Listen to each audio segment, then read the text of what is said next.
واش عمرك حسيتي باللي خاصك تكوني مثالية ولا ما ديري والو؟ خاصك تنجحي 100%، تهدري بلا غلط، تختاري القرار الصحيح من أول مرة. ولكن الحقيقة الكمال عطلتك أكثر ما نفعك.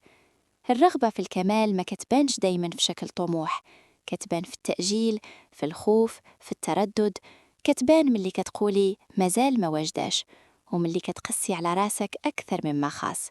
كتولي عايشة تحت ضغط داخلي، كتقارني راسك بالناس، كتجلدي ذاتك على أقل خطأ. وحتى ملي كتنجحي ما كتحسي بوالو. الكمال وهم، ما كاين حتى واحد كامل، ولكن كاين اللي بدا، جرب، غلط وتعلم. راه التقدم ما كيحتاجش المثالية، كيحتاج غير الشجاعة. شجاعة أنك تبداي وانت ما كاملاتش، أنك تغلطي وما تحقريش راسك، أنك تقولي أنا كافية دابا. حبسي طلبي الكمال وطالبي السلام الداخلي. راه الحياة ما كيتعاش بلا أخطاء، كتعاش بالصدق مع النفس.